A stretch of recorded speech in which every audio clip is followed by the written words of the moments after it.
और जब ये जो डिजिटल तवाए कंगना रनौत यहाँ पर कूद कूद के बकवासें करती है तो ये नाम करती है हमारा, ये बदनाम नहीं करती।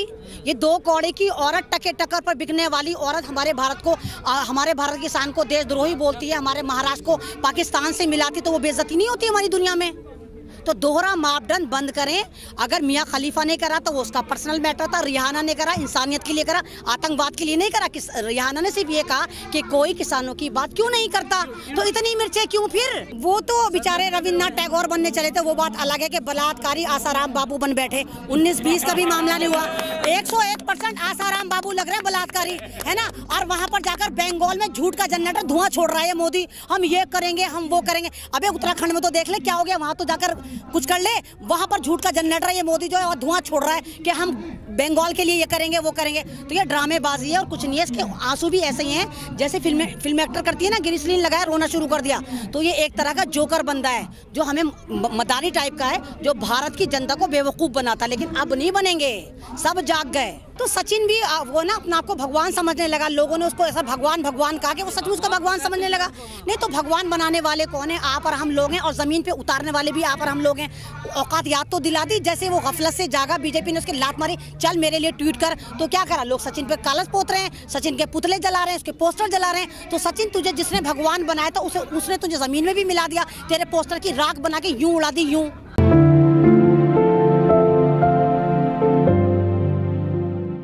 आंदोलन तो मुझे जीत की तरफ लिखता हुआ नजर आ रहा है। सरकार के कहने से कुछ नहीं होता। अगर आंदोलन रोजाना तरक्की की तरफ जा रहा है, लोगों में और लोग उसमें ज्यादा शामिल हो रहे हैं, तो ये आंदोलन की कामयाबी है। और ये इस तरह से भी कामयाबी है, कभी इंटरनेशनल मुद्दा बन चुका, लोग इसमें खुद ही कूद के ट्वीट कर रहे हैं। इंटरनेशनल तो CNRC भी नहीं, CNRC था, CNRC एक बिल था, लेकिन CNRC को आप किसान मूवमेंट से नहीं जोड़ सकते क्योंकि वो खाली नागरिकता का था। ये तो जिंदा रहने का बिल है कि जब आप रोटी आपको मिलेगी तो आप जिंदा कैसे रहेंगे? आप नागरिक नहीं है, चलो आप फिर भी रह लोगे यहाँ पर। तो प्रधानमंत्री ने क्या जवाब दिया? प्रधानमंत्री ने हमारे किसानों को गंदी नाली का कीड़ा बताया, ये जवाब था। ये मजाक उड़ाने की कोशिश करी थी मोदी जी ने, वो अलग बात है कि वो खुद ही मजाक बन गए। तो जब ये वाला किसान प्रोटेस्ट कर रहा है तो आंदोलन जीवी बन गया। तो मोदी जी जरा आप बताएं, जब वहाँ पर अन्ना हजारे बैठा था तो आप जो गुजराती जीवी आए थे वहाँ पर उसको संबोधन करने और चिल्ला चिल्ला के कह रहे थे हम साथ में हैं, तो आप कहाँ के जीवी थे? आप RSS के जीवी थे, या आप गुजरात के जीवी थे, या आप आतंकवादी जीवी थे? कौन से जीवी थे? आप वाली बात भी तो क्लियर करें। जब आप भारत के अन्नदाता को गंदी नाली का कीड़ा बता रहे हैं, पैरासाइट का मतलब क्या होता है? गंदी नाली का कीड़ा। मतलब जबरदस्ती उल्टी सीधी बकवासें करेंगे। मनमोहन जी ने जो कुछ करा था वो करके देखो ना, मतलब हर बात में ठीक रहा, कांग्रेस के सर फूटता है। तो मोदी जी आप ये वाली बात क्यों भूल जाते हैं? अगर कांग्रेस अच्छी होती तो सत्ता में कमल ना खिल रहा होता, फिर हाथ ही चमक रहा होता। तो आप ये जो कांग्रेस को टारगेट करते हो, हर उल्टी सीधी खुराफात करके कांग्रेस को कटहरे में खड़ा कर देते हो। हाँ, ये हमारी नाकामी है कि कांग्रेस ने हमें बर्बाद करा। अगर कांग्रेस सही चल रही होती तो सत्ता में कभी भी कमल ना आता। तो सरकार के कहने से क्या होता? तो किसान भी तो यही कह रहा है कि घर वापसी, बिल वापसी तो घर वापसी। तो किसान ने कब कहा कि वो घर जा रहा है? मोदी जी तुम भी करते रहो, सब देख रहे हैं कि किस में कितना है दम। यहाँ पे किसान बैठा है, तुम वहाँ पर अपनी हरदर्मी करते रहो, कोई नहीं थकने लगा। अगर किसान रोजाना बढ़ रहे हैं तो थके कहाँ? अब तो यंगस्टर शामिल हो गए, लेडीज शामिल हो गई, बच्चे शामिल हो गए। आप देखो राजस्थान से, हरियाणा से एक लेडी डिलीवरी के फौरन बाद यहाँ पर पहुँच गई अपना बच्चा लेके 1.5 महीने का। तो ये थकान है कि ये जोश है? मोदी जी सारे काम ट्वीट पर करते हैं। और मोदी जी ने तो इतना जबरदस्त स्ट्रोक मारने की कोशिश करी थी कि ट्विटर पे जाकर कहा कि भाई ट्वीट बंद कर दो। बहुत सारे 1100-1200 ट्विटर हैंडल उन्होंने भेजे। और अमेरिका से क्या जवाब आया कि तुम्हारा बीजेपी का सरकारी कार्यालय नहीं है जिसमें तुमको आगे ठप्पा मार देंगे, हम कोई कार्रवाई नहीं करेंगे, ना सामाजिक कार्यकर्ता पे करेंगे, ना पत्रकार पे करेंगे, ना नेता पे करेंगे। तो जन्नाटेदार तमाचा पड़ा है बीजेपी के मुंह पर ट्विटर की तरफ से। तो जिसका कानून जहाँ पर होगा वहीं तो लागू होगा। आप अमेरिका में भारत का कानून लागू करेंगे क्या? ट्विटर का भारत का है, RSS का ऑफिस का है कि ट्विटर जो जहां का वहीं तो लागू होगा। इनके कहने पर ट्विटर बंद हो जाएगा क्या? और अगर ट्विटर पे बैन भी लग गया तो सबसे ज्यादा जो जाफरानी पैरासाइट है ना, इनकी खलबल ही मचेगी। ट्विटर पे सबसे ज्यादा आतंक बीजेपी वाले ही मचाते हैं। तो 26 जनवरी पे हुआ, उन्होंने थोड़े दिन ब्लॉक करके देखा क्योंकि इन्होंने कहा कि किसानों को भड़काया जा रहा है, किसान देशद्रोही, खालिस्तानी, पाकिस्तान, ये बोला ना मोदी जी ने। लेकिन जब उन्होंने चेक करा, नहीं तो उन्होंने चेक करा ना, वो कोई अंधेरी नगरी चौपट राजा थोड़ी, वो अमेरिका नाम है उसका। वहाँ पर बंदे की आज़ादी पर सबसे ज़्यादा ध्यान लगाया जाता है।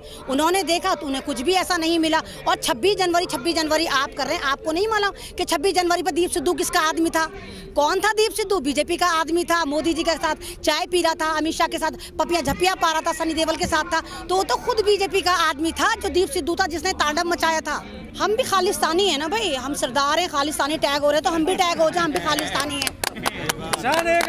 क्योंकि ये मूवमेंट पंजाब से शुरू हुआ था, ये मूवमेंट पंजाब से शुरू हुआ था, खालिस्तानी बनाने चले थे। तो मैं भी खालिस्तानी, मोदी जी मुझे भी पकड़ के लगा दो। नहीं, हम आंदोलन को बदनाम नहीं कर रहे, हम आंदोलन को एक नया अयान दे रहे हैं, एक नया मिसाल दे रहे हैं कि कोई खालिस्तानी नहीं होता। पहले मोदी जी खालिस्तान का मतलब सीखो। खालिस्तान का मतलब होता है बिल्कुल प्योर, शुद्ध। और जिनको तुम खालिस्तानी खालिस्तानी कह रहे हो ना, उत्तराखंड में सबसे पहले यही खालिस्तानी पहुंचे हैं, खालसा एड पहुंची है वहाँ पर लोगों को बचाने। क्या करेंगे भाई, ये प्रोटेस्ट कामयाब है, 3 महीने हो गए हैं। जैसे अंग्रेजों को भगाने में हमने बड़ी मेहनतें करी थी, बड़ी कुर्बानियां दी थी, तो ये भी ढिट्टे काले अंग्रेज हैं, इतने आराम से तो नहीं जाएंगे ये। नहीं, ये अंग्रेज है, ये काले अंग्रेज हैं, ये सारे जाफरानी पैरासाइड हैं जो नागपुर की नाजायज औलादें हैं। ये अंग्रेजों से सीखे हुए हैं कि किस तरह उन्होंने हमारे पे गुलामी करी थी। तो इन जाफरानी पैरासाइड को हमें भी आता है कि किस तरह इनको भगाया जाए। हम तो कुछ नहीं कह रहे, हम तो आराम से बैठे सड़कों पर। तो जनता वोट दे रही ना, अभी देखिए कि अब तो जनता वोट नहीं दे रही, जनता सारे के सारे जो वोटर थे किसान वोट थे ना।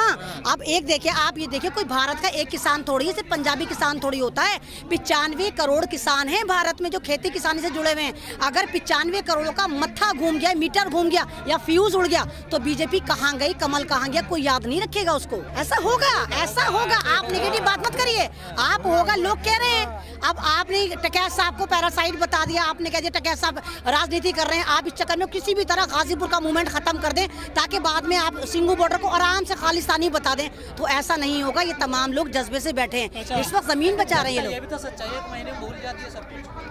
अब के नहीं भूलेगी। ये दफा 370 नहीं है, ये 3 तलाकों का मामला नहीं है, ये रोजगार का मामला नहीं है, भारत की रोटी का मामला है। एक बात बताइए, क्या लड़कियां जहेज के लिए नहीं जल रही?